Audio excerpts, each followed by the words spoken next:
Good morning students. अज असी किहड़ा टॉपिक करना रेशो एनालिसिस का कि सानू कुछ रेशोज़ दित्तियां होणगियां और कोई इन्फॉर्मेशन दित्ती होगी उहदे बेसिस ते असी कोई इन्फॉर्मेशन कोई जिहड़ी फिगर हैगी वो कैलकुलेट करनी आ। क्वेश्चन नंबर 27 करांगे। From the following information make out a statement of proprietors funds with as many detail as possible and students ਤੁਹਾਨੂੰ current ratio, liquid ratio, proprietary ratio ਦਾ ਫਾਰਮੂਲਾ ਦਿੱਤਾ ਹੋਇਆ fixed assets to proprietors fund, ਇਹ ਵਾਲਾ formula use ਕਰਨਾ। and working capital, reserve and surpluses, bank overdraft given ਆ ਔਰ ਅਸੀਂ proprietors funds calculate करने ਆ। ਹੁਣ स्टूडेंट्स सब तो पहला ਅਸੀਂ current ratio जो कि सानू दिती है 2 एंड वर्किंग कैपिटल दिती हुई है 50,000 एनू यूज़ करके असी current assets and current liabilities calculate करांगे। किस तरह करांगे ये देखो। सब तो पहला वर्किंग कैपिटल ले लो 50,000 की, करंट रेशो दिती हुई है 2। हुण असी करंट लाइबिलिटीज़ अज्यूम कर लांगे लेट एक्स। करंट रेशो का फॉर्मूला लगावांगे, current ratio is equal to current assets upon current liabilities. So current ratio कितनी है 2, current assets divide by X, so current assets साडे आ जाएंगे 2x से। उस तो बाद असी वर्किंग कैपिटल का फॉर्मूला लगाना, current assets minus current liabilities. Working capital साडी दिती हुई है 50,000 दी, that is equal to current assets किन्ने ने 2x दे और करंट लाइबिलिटीज़ x।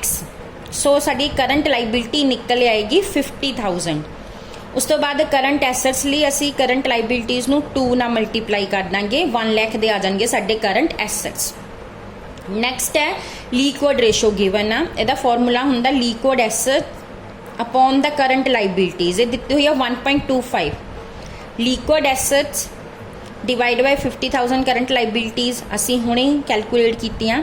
सो इन्हां दोनों नू क्रॉस मल्टीप्लाई करके लिक्विड एसेट्स साडे आ जाएंगे 62,500 दे।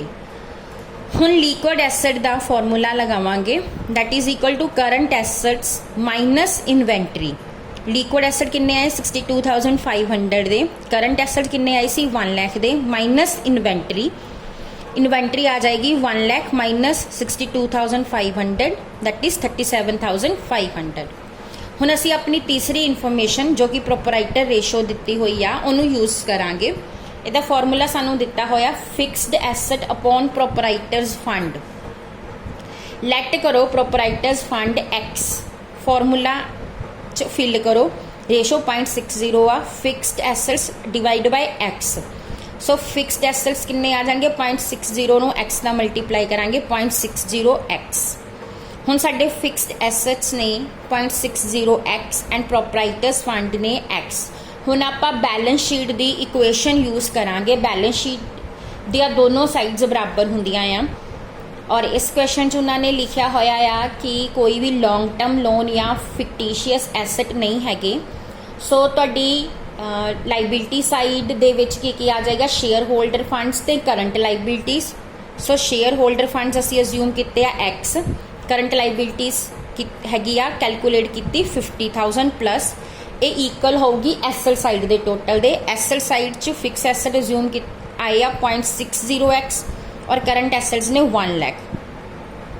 सो इनू असी जो सॉल्व करांगे तो एक्स जड़ा आ जाएगा तुहाडा 1,25,000 आ और एक्स असी किहनू अज्यूम किया सी शेयर होल्डर्स फंड्स नू, प्रोपराइटर्स फंड्स नू। सो तुहाडे प्रोपराइटर्स फंड्स जड़े ने वो हैगे आ 1,25,000 दे। उस तो बाद सानू साडे कोल इहदे विच रिजर्व एंड सरप्लसिस भी दिते आ। सो असी प्रोपराइटर्स फंड्स चो रिजर्व एंड सरप्लसिस माइनस करांगे तो साडी शेयर कैपिटल आ जाएगी 1 लाख दी। सो इस तरीके दे नाल आपां जिहड़ा हैगा ये सम सॉल्व कीता। हुण इस तो बाद असी एक होर क्वेश्चन जिहड़ा हैगा आ सॉल्व करांगे। नैक्सट क्वेश्चन देखो, क्वेश्चन नंबर 28। इहदे विच तुहानूं स्टॉक वेलोसिटी दित्ती हुई आ, क्रेडिटर्स वेलोसिटी दिती हुई है, डेटर्स वेलोसिटी दिती हुई है, ग्रॉस प्रॉफिट दी रेशो दिती हुई है। ग्रॉस प्रॉफिट साल का 4 lakh, closing stock opening stock तो 10,000 वध, बिल रिसीवेबल 25,000 दे आ, बिल पेएबल 10,000 दे आ। असी की कैलकुलेट करना आ? सब तो पहला तो असी कैलकुलेट करनी हैगी आ sale, purchase, sundry creditors, sundry debtors and closing stock. So ये सारी इनफॉर्मेशन साडे कोल गिवन आ, ते इहदे बेसिस ते जिहड़ा हैगा आ असी कुछ फिगर्स कैलकुलेट करनियां आ। Question number 28।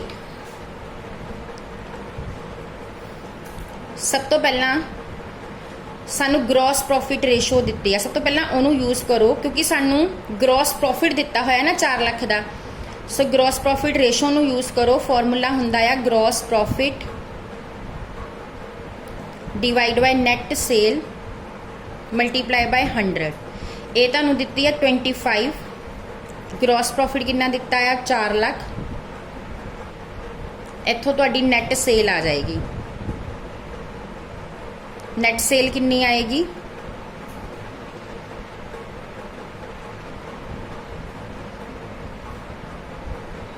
16 लाख दी। हुण तुहाडे कोल नैट सेल हैगी आ 16 लाख दी। तुसी कॉस्ट ऑफ गुड्स सोल्ड कर लो, सेल चों ग्रॉस प्रॉफिट माइनस करके।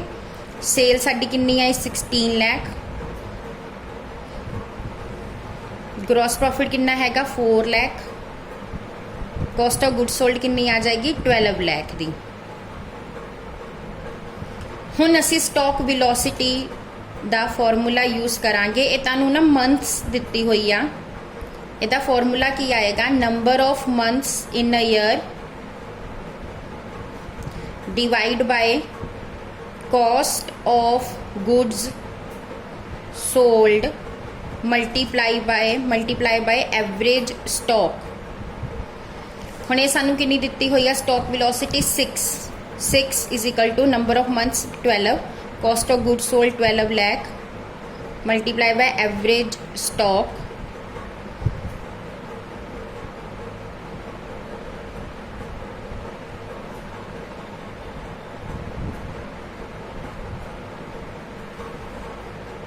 सिक्स लाख का तुहाडा आ जाएगा एवरेज स्टॉक।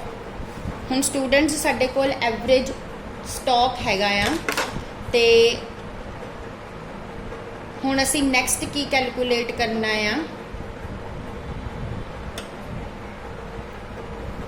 हुण सानू इस क्वेश्चन दे विच इन्हां ने दस्सिया आ कि क्लोजिंग स्टॉक ओपनिंग स्टॉक नालों 10,000 ज़्यादा आ। हुण असी लैट करांगे ओपनिंग स्टॉक इज़ एक्स, तो फिर क्लोजिंग स्टॉक क्योंकि उहदे नालों 10,000 ज़्यादा आ, सो क्लोजिंग स्टॉक आ जाएगा 10,000 प्लस एक्स। हुण एवरेज स्टॉक दा फॉर्मूला यूज़ करांगे opening stock plus closing stock divide by 2। Average stock असी हुणी कढ़िया 6 लाख। ओपनिंग स्टॉक लिया एक्स, क्लोजिंग लिया x plus 10,000 divide by 2।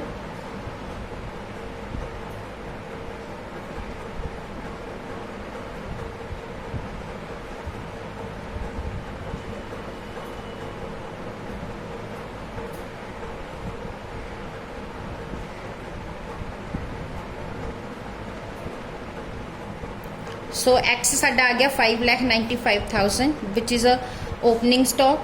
So closing stock कितना आ जाएगा? ये 10,000 प्लस कर दो 6,05,000। हुण स्टूडेंट्स असी opening and closing stocks calculate कर लिया। हुण कॉस्ट ऑफ गुड्स सोल्ड का दूसरा फॉर्मूला यूज़ करांगे opening stock plus purchases minus closing stock. साडी कॉस्ट ऑफ गुड्स सोल्ड सी 12 lakh, opening stock 5,95,000 plus purchase closing stock 6,05,000। So purchase जिहड़ी साडी आ जाएगी 12 लाख एंड 10,000 दी आ जाएगी जो तुसीं इहनूं सॉल्व करोगे सारा। ਹੁਣ ਅਸੀਂ ਪਰਚੇਜ਼ ਵੀ ਕੈਲਕੂਲੇਟ ਕਰ ਲਈ ਹੈਗੀ ਆ। ਹੁਣ ਆਪਾਂ ਕ੍ਰੈਡੀਟਰ ਵੈਲੋਸਿਟੀ ਦਾ ਫਾਰਮੂਲਾ ਯੂਜ਼ ਕਰਾਂਗੇ। ਕ੍ਰੈਡੀਟਰ velocity number of months divide by net credit purchase multiply by average creditors. ये सानू इहदा आंसर कितना दिता क्रेडिटर वेलोसिटी का 2 months 2 equal to 12 credit purchase 12,10,000 multiply by average creditors. तो तुहाडे एवरेज क्रेडिटर्स आ जाएंगे 2,01,667 दे। हुण इस क्वेश्चन दे विच तुहानूं कोई भी ओपनिंग या क्लोजिंग क्रेडिटर्स नहीं दिते हुए, बट तुहानूं बिल्स पेबल दिते हुए आ 10,000 दे। सो यही साडे टोटल क्रेडिटर्स ने। सो आपां क्रेडिटर्स नूं कैलकुलेट करन लई ਇਹਦੇ ਵਿੱਚੋਂ 2,01,667 ਚੋਂ 10,000 ਨੂੰ ਮਾਈਨਸ ਕਰ ਦਾਂਗੇ। 1,91,667 ਦੇ ਤੁਹਾਡੇ ਆ ਜਾਣਗੇ ਕ੍ਰੈਡੀਟਰਸ। ਹੁਣ ਲਾਸਟ ਸਾਡੇ ਕੋਲ ਡੈਟਰ, ਅਸੀਂ ਸੇਲ ਵੀ ਕੱਢ ਲਈ, ਪਰਚੇਜ਼ ਵੀ ਕੱਢ ਲਈ, ਕ੍ਰੈਡੀਟਰਸ ਵੀ ਕੱਢ ਲਏ, ਕਲੋਜ਼ਿੰਗ ਸਟਾਕ ਵੀ ਕੱਢ ਲਿਆ। ਹੁਣ ਕੱਢਣੇ ਆ ਡੈਟਰਸ। ਹੁਣ ਯੂਜ਼ ਕਰੋ ਡੈਟਰ ਵੈਲੋਸਿਟੀ ਦਾ ਫਾਰਮੂਲਾ।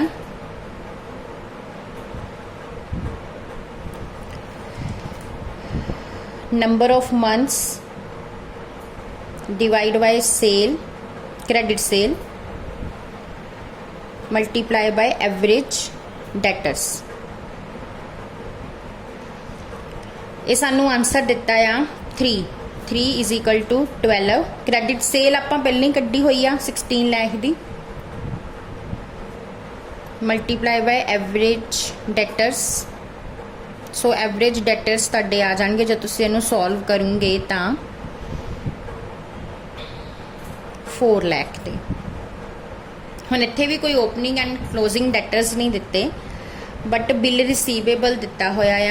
सो असी इहदे विच्चों डेटर्स कढ लांगे बिल रिसीवेबल दी फिगर नूं माइनस करके 4 लाख चों माइनस किहनूं करना 25,000 नूं। सो तुहाडे डेटर्स आ जाएंगे 3,75,000। Thank you.